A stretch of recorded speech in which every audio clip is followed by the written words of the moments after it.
ఈరోజు మన వాక్య భాగం ఏంటంటే సత్యము అనే వాక్య భాగం మనం ధ్యానించుకుందాం. ప్రభువైన యేసుక్రీస్తులో యోహాను సువార్త 14వ అధ్యాయంలో 2వ వచనం, క్షమించండి 6వ వచనం. యేసు, నేనే మార్గమును సత్యమును జీవమును, నా ద్వారానే తప్ప ఎవడును తండ్రి ఎద్దుకు రాడు. చాలు. ఒక దేవుడు సత్యము, మార్గము, జీవం. అందులో మనము ఒక సత్యం అనే పదాన్ని మనము ధ్యానించుకుందాం. సత్యం అంటే ఏమిటి? ఈరోజు సండే స్కూల్ పిల్లల స్టోరీ కూడా సత్యం అనేది. సత్యము అంటే ఏమిటంటే మనం ఏంటో అనేది తెలుపుతుంది. మనము ఏమిటో అనేది తెలుపుతుంది. మన సత్యానికి దూరంగా ఉన్నంతసేపు మనం ఏమనుకుంటామంటే బుద్ధిమంతులము, మంచివారంగానే మనం భావిస్తాం. ఎప్పుడైతే మనం సత్యానికి దగ్గరగా వచ్చినప్పుడు మనం ఏంటన్నది తెలుస్తుంది.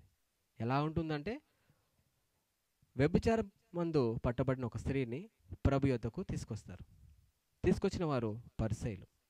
వారందరూ బుద్ధిమంతులని వాళ్ళ అభిప్రాయం. వారు ఏమనుకుంటారు? మేము బుద్ధిమంతులమని, మేము ఏ పాపం చేయలేమని, ఏ తప్పిదం చేయలేమని అభిప్రాయం. తప్పు చేసిన స్త్రీని తీసుకొచ్చి ముందు పెట్టి, ధర్మశాస్త్రంలో ఇలా రాయబడ్డది, వ్యభిచారమందు పట్టబడిన స్త్రీని ఏం చేయాలి? రాళ్లతో కొట్టి చంపాలని ఉంది. మరి మీరేమంటారని ప్రభుని అన్నప్పుడు ప్రభు సమాధానం చెప్పాడు. అలా బాగా విసిగిస్తుంటే లాస్ట్కి అంటాడు, మీరు చెప్పింది నిజమే, మీలో ఎవరైనా పాపం చేయని వారు అంటే మీరు మొదట రాయి వేయచ్చు. అక్కడ ఉన్నవారు ఎవరు అంటే చిన్నవారు మొదలుకొని పెద్దవారు అని ఉంది. ఈ చిన్నవారు మొదలుకొని పెద్దవారు కన్నా మదము నేను ఇంకో చోట కూడా చదివాను. ఎక్కడ చూసానంటే లోతు ఇంటి దగ్గర ఈ పదం మనం చదువుతాం.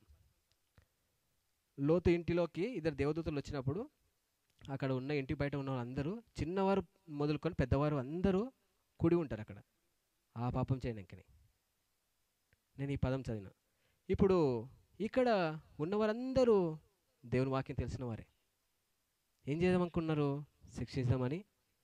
అప్పుడు దేవుడు అలా క్వశ్చన్ వేయంగానే వారి దగ్గర ఏం లేదు, ఆన్సరు లేదు. వారందరూ చిన్నవారి నుంచి పెద్దవారు అందరూ ఏమనుకున్నారంటే మేము కూడా తప్పిదములు చేశాం, మేము కూడా పాపం చేశాం. ఎప్పుడు తెలిసింది అంటే ప్రభు యొద్దకు వచ్చినప్పుడు. మనము ప్రభుకి ఎంత దూరం ఉంటామో అప్పటి వరకు మనం అందరము మంచివారంగానే అనుకుంటాం. ఎప్పుడైతే ప్రభు యొద్దకు మనం వచ్చినట్లయితే మన తప్పిదములు ప్రభు ఖచ్చితంగా చూపిస్తాడు. మనం ఎంత ఘోర పాపలమో ప్రభు మనకు చూపిస్తాడు. అట్లా చూపించడం ద్వారా మనం ఏం చేస్తామంటే ఇతరుల పాపములను మనము చూపించాం, ఇతరుల పాపం మనము క్షమించువారుగా, ప్రేమించువారుగా ఉంటాం. ఎందుకంటే ఒకరోజు మా ఇంట్లో అన్న వెనస్డే కొడుకున్నప్పుడు అన్న ఏమని క్వశ్చించాడంటే, సమరస్త్రీ మీ చర్చికి వస్తే మీరు రాణిస్తారని అడిగాడు. సమరస్త్రీ మీ చర్చికి వస్తే మీరు రాణిస్తారని అడిగాడు. సమరస్త్రీ ఎవరో తెలుసా? 5 మందిని పెళ్లి చేసుకుంది, 6వ వ్యక్తితో సహజీవనము చేస్తున్న వ్యక్తి. అలాంటి వ్యక్తి మన చర్చికి వస్తే రాణిస్తామా? మనం రాణిస్తామా అనే క్వశ్చన్కి మీరు ఆన్సర్ ఇవ్వాలి. ఎలా రాణిస్తారు? ఎందుకు రాణిస్తారు?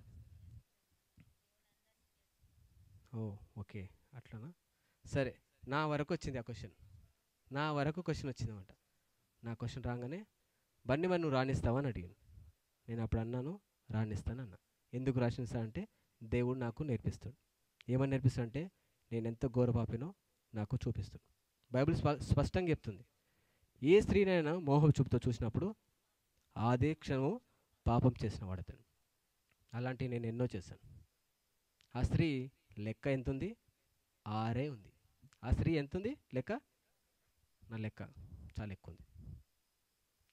ఆ స్త్రీ కంటే నేను ఎంతో ఘోరమైన పాపిని. అప్పుడు నాకు ఆ స్త్రీ నాకు ఏమవుతుంది? చిన్నగా అవుతుంది. అప్పుడు నేను ఈజీగా ఆమెను రానివ్వగలుగుతాను. అదే మనము ఎప్పుడైతే మన పాపములు మనము తెలుసుకోలేమనుకో అప్పటి వరకు మనం ఏం చేస్తామంటే, బైబిల్లో ఒక మాట ఉంది, ఎవరు ఎక్కువ ప్రేమిస్తారంటే తెలుసా? ఎక్కువగా క్షమించబడిన వాడు ఎక్కువగా క్షమిస్తాడు. మనమందరము తప్పిదములు పాపములు ఎక్కువ చేయలేదని మనం అనుకుంటే మనమందరం భ్రమలో ఉన్నట్టే. తలలూపుతాము కానీ నిజంగా గ్రహించట్లేదు. తలలు ఊపుతాం, తెల్లారి మళ్ళీ సోమవారం నుంచి శనివారం వరకు మన జీవితాన్ని మనం జీవిస్తుంటాం. సండే రోజు మనకు ఇంత స్పష్టంగా నిజంగా ఇంత ఓపిక మీలాగా ఓపిక ఉండకపోవచ్చు. చాలా పొద్దున్న నుంచి సాయంత్రం వరకు ప్రభులో ఉంటాం. కానీ సోమవారం నుంచి శనివారం మాకు ఎలా ఉంటున్నాం? అలా లేమనుకో, సండే రోజు కూడుకుందంతా వేస్ట్ కదా. దేవుడు చూస్తున్నాడు. మేము ఒక్కరోజు వచ్చి వెళ్ళిపోతాం. కానీ మిగతా 6 రోజులు మీరు ఎలా జీవిస్తున్నారు? మీ పక్కవారితో మీరు ఎలా ఉంటున్నారు? మనలో మార్పు లేకపోతే మనం ఎన్ని సంవత్సరాల నుంచి భక్తి చేసినంత ఒక రోజు అంతా ప్రభు ముందు నిలిచినప్పుడు అంతా వృధా అయిపోతుంది. కాబట్టి మనము సత్యం వద్దకు వెళ్ళినప్పుడు మన జీవితాన్ని ప్రభు స్పష్టంగా చూపిస్తాడు. నువ్వేంటో చూసుకో, నువ్వు ఎలాంటి వాడో చూసుకో. ఇలాంటి వాడిని నిన్ను క్షమిస్తున్నాను. మరి పక్కవారు మనము క్షమించేవారుగా లేనట్లయితే దేవుడు ఎప్పుడు మనం క్షమిస్తాడంట? పక్కవారిని పరలోక ప్రార్థన మనం చేస్తాం, మా రుణస్తులను క్షమించిన ప్రకారము మా రుణములను క్షమించు, అప్పటి వరకు మన క్షమాపణ పొందుకో. కాబట్టి మనం చేయవలసింది ఒకటి, సత్యం వద్దకు మనం వద్దాము. మనం ఏంటిదన్నది మనము తెలుసుకుందాం. అప్పుడు ప్రభువే మనను ఎలా నడిపించాలన్నది ప్రభువుకు సమస్తమును తెలిసినవాడు. కాబట్టి మనం చేయవలసిన పని ఏంటంటే సత్యమును వద్దకు వద్దాం. వచ్చినప్పుడు మన జీవితాల్లో దేవుడు స్పష్టంగా చూపిస్తాడు. మనం ఇంకా మొండిగానే బ్రతికినట్లయితే దేవుడు బలవంతం చేసి పరలోక రాజ్యం తీసుకెళ్ళాడు. బలవంతంగా అక్కడ సాతాను కూడా చేయడు, ఇక్కడ ప్రభు కూడా చేయడు. కాబట్టి మనమందరము వింటున్న వాక్యానికి విధేయత చూపడము నేర్చుకుందాం. అందులో నేను కూడా. ఓకేనా? చిన్న వాక్యం దేవుడించిన గాక.